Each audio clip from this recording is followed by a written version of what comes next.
रात के अंधेरे में इन्फिनिटी कैसल के अंदर बस खामोशी थी और उस खामोशी को तोड़ने के लिए खड़ा था एक मॉन्स्टर जिसका नाम था कोकोशिबो। वो मोमेंट जब ओरिजिनल टाइमलाइन में कोकोशिबो अपनी शक्ल लेके गिर गया था और अपने डीमन फॉर्म से नफरत करने लगा था। अब उसी मोमेंट को देखते हैं एक और न्यू एंगल के साथ। इस अल्टरनेट रियलिटी में हम देखेंगे कोकोशिबो खुद को देख के नफरत नहीं करता है, बल्कि वो बोलता है अब जो होना था वो हो गया और अब मैं नहीं रुकूंगा। मैं पहले हाशिरास को खत्म करूंगा और फिर अपने आप को।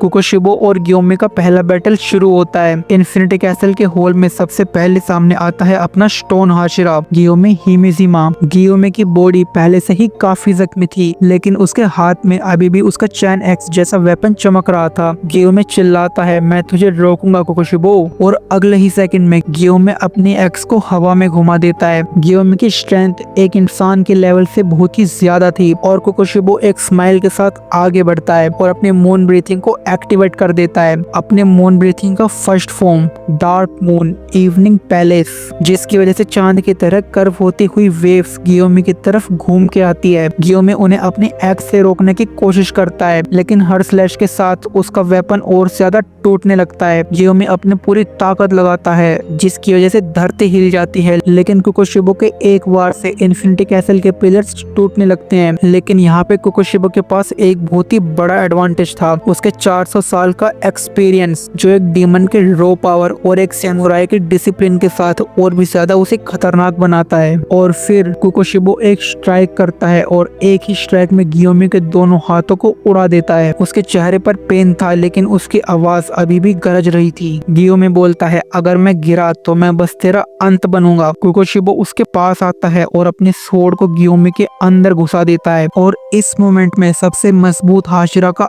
एंड होता है। गियोमे की लाश जमीन पे गिरी ही थी कि सामने आता है मिस्ट हाशिरा मुइचिरो तोकितो। उसकी आंखों में दर्द था, लेकिन उसके पास था एक डिटर्मिनेशन। मुइचिरो अपने कटाना निकालता है और तुरंत कोकोशिबो पे अटैक करता है। उसके मिस्ट ब्रीथिंग इतनी फास्ट थी कि एक पल के लिए कोकोशिबो को ध्यान भी भटक जाता है। कोकोशिबो हंसकर बोलता है तुम्हारी स्पीड इम्प्रेसिव है, लेकिन तुझे लगता है मैंने अपने जमाने में इसे नहीं देखा होगा। और फिर कोकोशिबो तुरंत अपनी मून ब्रीथिंग के 16 कॉन्टेंट स्लैश को अनलिश करता है। मुइचिरो उसके पहले 12 अटैक को तो डिफेक्ट कर देता है, लेकिन उसकी बॉडी लिटरली ब्लर होनी शुरू हो जाती है। लेकिन कोकोशिबो का 13 अटैक उसके हाथ को अलग कर देता है और कोकोशिबो का 14 अटैक उसके सोल्जर को चीर देता है और 15 और 16 उसके पूरे बदन को काट के रख देते हैं। मुइचिरो गिरने से पहले एक चीज बोलता है काश मैं और स्ट्रॉन्ग होता। कोकोशिबो की आंख एक पल के लिए बंद होती है और वो बोलता है इतनी छोटी उम्र में तुमने इतना कुछ हासिल किया, ये बहुत ही बड़ी बात है। और फिर कोकोशिबो जोर से चिल्लाता है सानेमी तुम कहाँ हो। सानेमी जो अपना विंड हाशिरा है, जो बहुत ही पागल और एक शैतान की तरह फाइट करता है।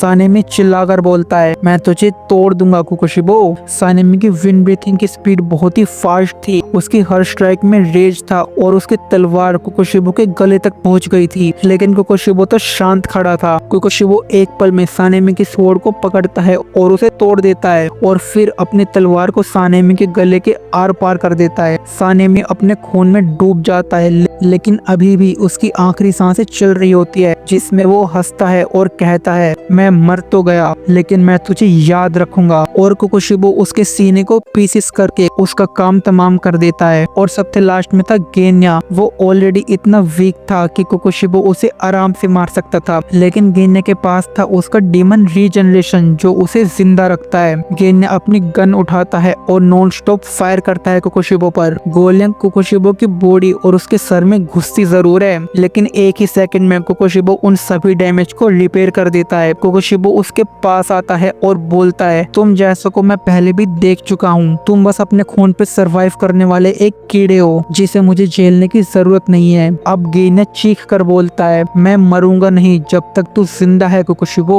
गेन्या के रीजनरेशन के बावजूद कोकोशिबो वो उसकी पूरी बॉडी पे स्लैशेस पे अटैक करता है। हर बार गेन्या दोबारा रीजनरेट करता है और कोकोशिबो उसे फिर तोड़ देता है। आखिरी में कोकोशिबो उसके सर को अपनी तलवार से अलग कर देता है। गेन्या की आंखें खुलती है लेकिन उसकी बॉडी फाइनली खत्म हो चुकी है और अब इन्फिनिटी कैसल में बस एक ही बंदा खड़ा है, वो था कोकोशिबो। कोकोशिबो अपनी स्वॉर्ड को घुमाता है और जमीन में घुसाकर बोलता है, मैंने अपना फर्ज निभा दिया, अब मैं खुद को मिटा दूंगा क्योंकि मैं इंसान नहीं, मैं एक मॉन्स्टर बन चुका हूँ। और फिर कोकोशिबो अपने ही गले के अक्रॉस मून ब्रीथिंग का एक स्लैश मार देता है। उसके शरीर के टुकड़े हवा में बिखर जाते हैं और इन्फिनिटी कैसल एक पल के लिए खून के समुद्र में डूब जाता है। एक ऐसी दुनिया जहाँ कोकोशिबो ने गिव अप नहीं किया, जहाँ हाशिराज की उम्मीद एक पल में ही खत्म हो गई और इस उम्मीद के खत्म होने के बाद बचा सिर्फ खून और एक डीमन का आखिरी फैसला। तुम लोगों को ये स्टोरी कैसी लगी कमेंट में जरूर बताना और हम मिलेंगे कल ऐसे ही एक और धमाकेदार वीडियो के साथ। तब तक के लिए बाय बाय।